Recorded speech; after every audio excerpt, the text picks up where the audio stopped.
Assalamualaikum warahmatullahi wabarakatuh. Waalaikumsalam warahmatullahi wabarakatuh. Mohon maaf Ibu kedatangan teman saya dengan Bu Yani kemarin yang pertama kami, yang kedua kami ingin menimba ilmu dari Ibu bagaimana pengalaman Ibu dalam menyelesaikan kasus di sekolah yang Ibu pimpin. Mungkin Ibu kan sudah menjadi kepala sekolah kan lumayan lama nih. Ya, Jadi hampir 4 tahun. Iya. Tapi sudah banyak pengalaman tentang kasus-kasus yang timbul di sekolah Ibu gitu loh. Mestinya yang diharapkan di sekolah itu tidak ada kasus, tapi sepertinya tidak mungkin. Tidak mungkin kalau tidak ada. Ya. Nah, kami di sini mau mencari ilmu dari Ibu tentang kasus yang mana masuk dalam ada dilema etika dan juga moral. Iya, seperti itu Bu. Kira-kira dari Ibu bisa berbagi kisah Ya Pak. Oke, terima kasih atas waktunya yang diberikan ke saya dan kepercayaannya. Saya ucapkan selamat untuk Pak Wahyu dan Bu Yani yang sudah menjadi guru hebat, bisa masuk menjadi guru penggerak, ini luar biasa. Tidak semua guru bisa menduduki seperti yang panjenengan berdua sekarang alami.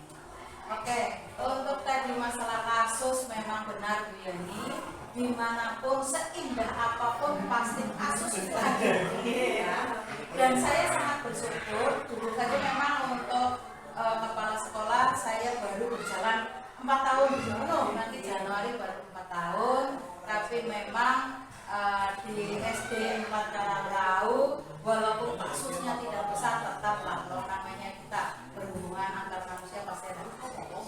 Kasus yang pertama dari tentang delima etika itu kami pernah ada kasus yaitu tentang kedisiplinan, jadi kedatangan yang tidak sesuai dengan yang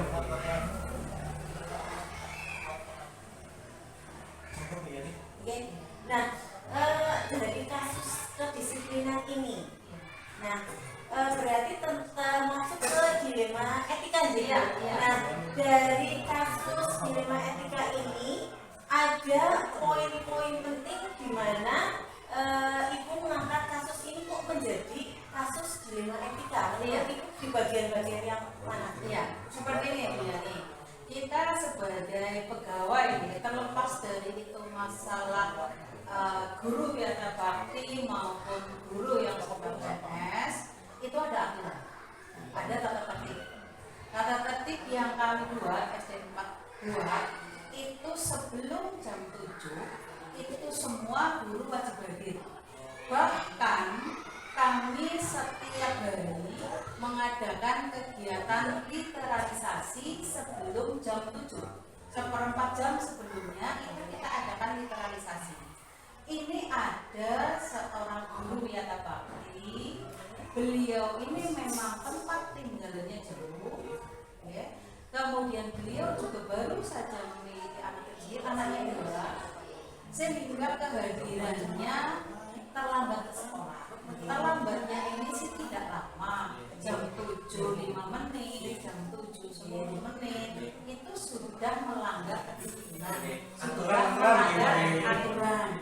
Nah, itu saya katakan delima etika karena saya mengambil kebijakan. Karena memang beliau ibu, kemudian memiliki putra yang masih merepotkan, masih kecil, sehingga saya ada toleransi. Namun demikian tetap saya sampaikan, cobalah taat pada peraturan, sehingga saya menjalankan tata tertib, tetapi saya juga memiliki tata hati. Satu, beliau jauh, kadang macan, kemudian punya anak kecil. Ini memang kontra antara kebijakan yang saya ambil toleransi, yang saya ambil untuk ya sudahlah, mau baru 5 menit atau 10 menit. Toh beliau juga memang betul-betul rekod, maka ada toleransi. Tidak saya jadikan suatu kasus yang harus saya laporkan ke atasan. Satu sisi ya memang saya salah karena sudah melanggar tata tertib yang sudah dibuat bersama seperti itu. Tapi ada rasa peduli dan kasihan Betul. melihat dari latar belakang sampai Betul sekali. Nah, langkah-langkah apa yang diambil oleh ibu untuk menanggulangi solusi tersebut? Ya. Solusinya apa begitu? Langkah-langkah yang pertama tadi saya sudah sampaikan bahwa saya harus mengidentifikasi kenapa sih kok Pak si ini bisa sampai terlambat hampir setiap hari. Ternyata tadi ditemukan jauh punya anak kecil. Kemudian langkah berikutnya kami ajak komunikasi, saya ajak komunikasi sekaligus pembinaan untuk bisa mengatur waktu.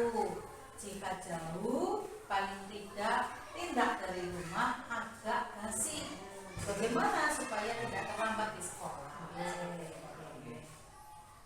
Selanjutnya nih Bu, dari langkah-langkah yang telah Ibu ambil tadi dari diskusi, dari toleransi, mengidentifikasi lokasi, itu manakah langkah-langkah tadi yang menurut Ibu paling dianggap paling efektif Bu dalam menyelesaikan kasus ini? Selain tadi saya melakukan diskusi, komunikasi dan pembinaan, saya juga memberi contoh. Seorang kepala sekolah itu harus mau memberi contoh dan harus bisa diberi contoh menjadi teladan. Nah, saya memberi contoh kepada teman-teman tanpa saya banyak bicara. Saya hadir sebelum teman-teman hadir. 6:30 itu buat saya hadir di SD 4 Tanah Laut ini sudah siang. Sehingga saya berusaha sebelum 6:30 saya sudah stay di sini sambil memantau kehadiran anak-anak serta juga teman-teman guru sekaligus mempersiapkan untuk literalisasi. Ini sangat sesuai sekali dengan filosofi Ki Hajar Dewantara Ibu Ingar Sosungkuloyo, Ing Madyo Mangunkarso, Ilpuri Handayani. Hebat sekali. Karena apa Bu Yeni? Ini teman-teman kan sudah dewasa. Mereka bukan anak-anak. Kalau selalu kita ngomong banyak, justru malah mungkin mereka tersinggung. Tapi dengan saya memberi contoh, mudah-mudahan mereka ada ribu perkelu untuk tidak lanjut mempunyai kesadaran diri untuk melakukan seperti yang ibu lakukan. Betul sekali. Oh gitu, karena ini sebuah kasus dilema etika ya, otomatis ada tantangan dua kepentingan yang saling berbenturan. Dari kasus ini menurut Ibu tantangan terbesarnya terletak di mana? Ya, tantangan ini yang terbesar jujur saja kepada Allah Ta'ala. Karena apa? Karena apa? Tapi kita sepakati, saya yang memandu musyawarah untuk pembuatan tata tertib, tapi juga saya yang melanggar karena ada rasa kemanusiaan. Sehingga tantangannya itu, tantangannya itu moral, pertanggungjawaban saya kepada Allah Ta'ala. Ada yang terlambat, kok kita kasih toleransi. Walaupun tadi tadi karena saya punya rasa kemanusiaan tersendiri seperti itu perasaan saya. Iya. Luar biasa sekali Ibu. Jadi pengambilan keputusan itu harus memperhatikan semua aspek Ibu. Jadi tidak dari satu aspek saja, tapi aspek-aspek yang lain yang saling berkaitan. Betul. Ya. Nah, dari langkah-langkah Ibu ini mempunyai jeda waktu, target waktu bahwa dulu ini dapat sadar diri itu kapan begitu? Untuk mungkin rentang waktu 1 bulan, 2 bulan, atau 1 semester. Ya. Mungkin ada ini mungkin kalau di prosentase misalnya Ibu menginginkan 10. Nah, di posisi sekarang mungkin Ibu masih 5 lah. Untuk mencapai itu mungkin harus Ibu sebagai role model dulu, untuk meneladani mereka dulu. Nah, untuk menumbuhkan rasa kesadaran mereka untuk meniru Ibu, itu ada target waktunya. Iya. Saya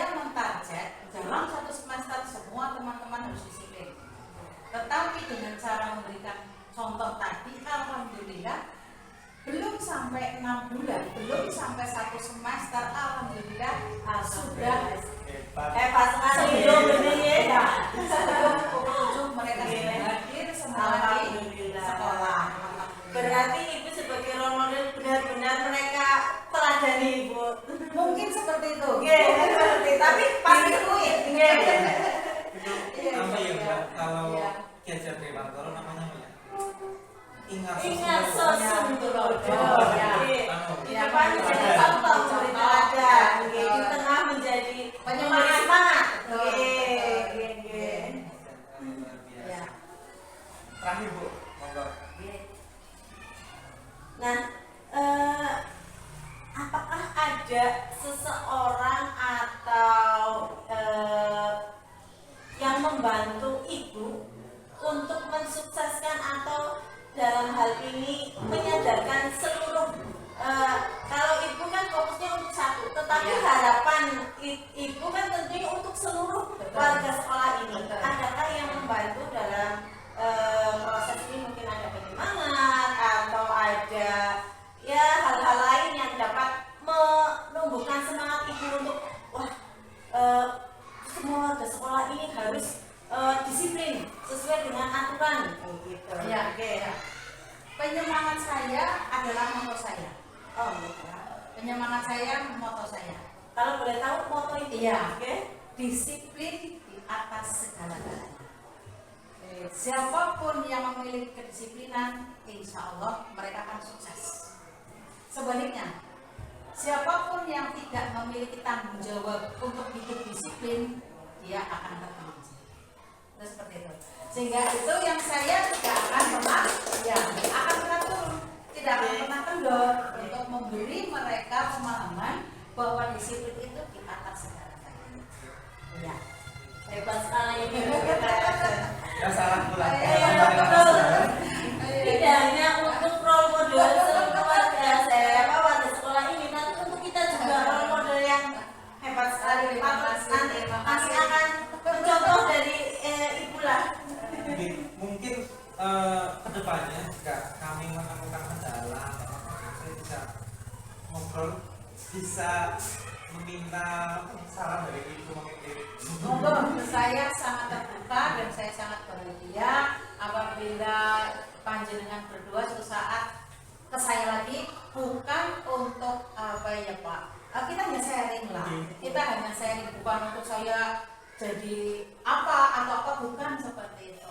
Kita sharing, panjenengan memberikan ilmu ke saya karena saya kepala sekolahnya dulu belum ada guru penggerak. Dengan ada panjenengan sekarang, saya pun ikut perasaan wah hebat sekali. Itu memotivasi saya sehingga walaupun saya tua, saya ingin muda seperti panjenengan. Nggih, monggo. Kapanpun ya. Terima kasih Ibu untuk waktunya dan sharingnya. Semua yang Ibu ungkapkan kepada kami adalah suatu pengalaman yang sangat berharga kepada kami untuk nantinya kami bisa melangkah yang lebih baik Ibu. Kami menyontoh dari Ibu dan kami berusaha juga untuk lebih baik dari yang sebelumnya kami lakukan dengan adanya contoh dari kasus Ibu tadi dan solusi yang Ibu berikan kepada kami. Kami sangat terima kasih dan mengapresiasi sekali solusi-solusi yang Ibu berikan kepada kami. Ya, terima kasih sudah mengganggu waktu Ibu dan menyediakan waktu Ibu untuk kami untuk sharing tentang kasus yang ada di sekolah. Ya, sama-sama Pak Wahyu dan Bu Yani. Saya ucapkan sukses untuk kalian berdua. Mudah-mudahan dengan keberadaan jenengan sebagai guru penggerak akan memotivasi seluruh guru terutama di SD 4 Karaman. Begitu. Terima kasih. Oke, sama-sama. Sehat-sehat Ibu. Amin, amin, sama-sama saya juga kepada jenengan berdua. Loh,